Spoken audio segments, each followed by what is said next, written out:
Olá, pessoal! Vamos falar hoje sobre o sistema respiratório. Bom, a respiração, ela envolve alguns processos importantes. O primeiro processo que faz parte da respiração é a ventilação pulmonar.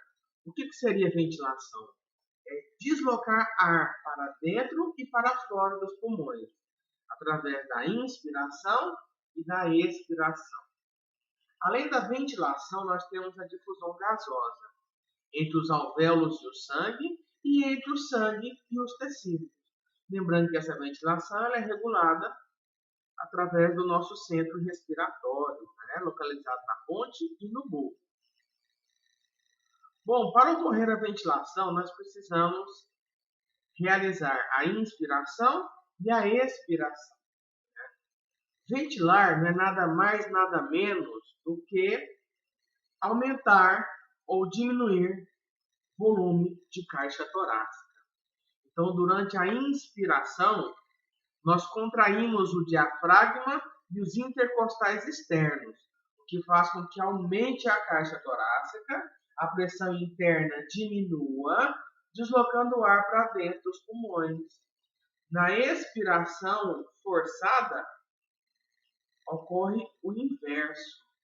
A musculatura abdominal e intercostais internos se contraem, diminui o volume da caixa torácica, a pressão interna aumenta e o ar é deslocado para fora dos pulmões. Né? Que podemos ver nesse slide que eu acabei de explicar. Ó. A contração dos intercostais, o volume pulmonar aumenta, a pressão interna diminui e o ar entra na inspiração.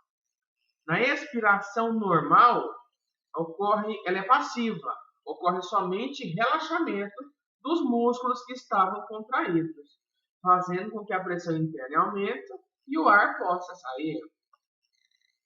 Existem alguns volumes pulmonares que precisamos saber. O volume, que a gente chama de volume normal, de ar que a gente desloca a cada ciclo ventilatório, eu chamo de volume corrente. Agora, quando eu desloco a quantidade de volume acima do volume corrente, eu chamo esse volume de reserva inspiratória.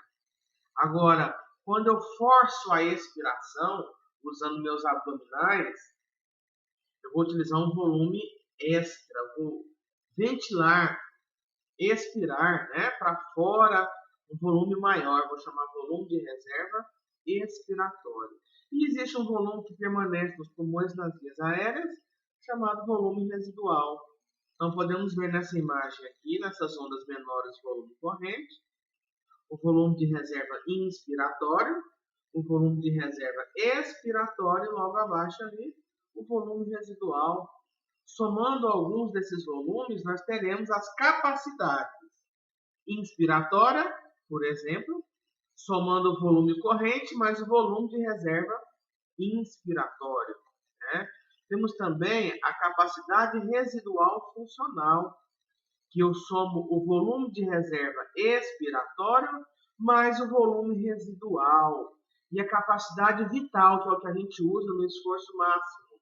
Eu uso o volume de reserva inspiratório, eu uso o volume corrente, mais o volume de reserva expiratório. Bom, o controle nervoso da respiração é realizado pelo centro pneumotáxico. Nós temos dois grupos de neurônios, chamados grupo respiratório dorsal e ventral, que são responsáveis pela ventilação. Porém, eles são gerenciados por esse centro pneumotáxico, fazendo com que a inspiração seja em rampa, ou seja, ela começa baixa e vai aumentando gradativamente. Quando os baroreceptores são estimulados por um aumento da pressão, vai ocorrer um efeito inibidor no nosso centro respiratório. Uma queda da pressão é o contrário, tem um efeito estimulador, porque o nosso centro cardiorrespiratório ele é integrado. Lembrando que a estimulação simpática ela provoca broncodilatação e a parasimpática broncoconstrição. Um pouco mais sobre o nosso centro respiratório.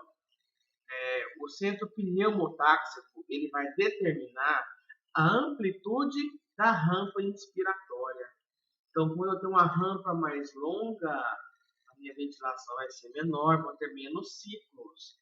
Quando a rampa inspiratória é menor, eu vou ter mais ciclos. Ou seja, dependendo das necessidades, o centro pneumotáxico pode prolongar a rampa para diminuir os ciclos ventilatórios ou encurtar a rampa para aumentar o número de ciclos ventilatórios. No controle químico da respiração, nós teremos a exemplificação disso que eu acabei de falar. Quando diminui o oxigênio, eu tenho quimiorreceptores que captam esse estímulo e levam até o meu centro respiratório. Vou ter que aumentar a ventilação pulmonar. Como que eu aumento a ventilação? Diminuindo a rampa inspiratória, consequentemente, eu aumento o número de ciclos ventilatórios. Agora, quando o oxigênio está em alta, eu vou inibir o centro pneumotáxico, que vai ter como efeito a diminuição da ventilação pulmonar, porque eu vou prolongar a rampa, né? O aumento de oxigênio ele vai acarretar no nosso sangue um aumento da acidez, o pH diminui, fica muito ácido. E essa acidez vai excitar o centro respiratório para aumentar a ventilação, ou seja, diminuir o número de ciclos ventilatórios. Agora, a concentração de oxigênio, fiz uma tabelinha bem legal aqui, ó. Quando aumenta a concentração de oxigênio, diminui a frequência respiratória. Quando diminui a concentração de oxigênio, aumenta a frequência respiratória, claro que regulado pelo centro pneumotáxico.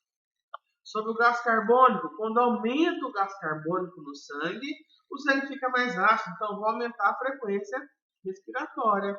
Quando diminui a concentração de CO2 no sangue, vai ficar mais alcalino, então eu vou diminuir a frequência respiratória. Então, sempre o controle químico ele está conectado com o controle nervoso. Né? O pH no sangue, quando ele está ácido, a frequência respiratória aumenta. Quando ele está alcalino ou básico, a frequência respiratória diminui, para sempre buscar um equilíbrio das concentrações de gás carbônico no sangue, que influencia diretamente na formação de ácido carbônico e nessa acidez sanguínea, chamada acidose sanguínea, né? No pH sanguíneo em geral. Aqui nessa imagem podemos ver os nossos quimiorreceptores localizados na artéria, que conduzem sinais para o nosso centro respiratório quando há alteração de oxigênio no sangue. Nesse caso aqui, a gente pode ver que quando aumenta o gás carbônico, o ácido carbônico formado excita a nossa zona quimiosensível do bulbo, o que faz com que tenha uma correção dessa acidez, aumentando a ventilação. Aumentando a ventilação, eu vou jogar para o meio extra um excesso de gás carbônico, diminuindo essa acidez sanguínea.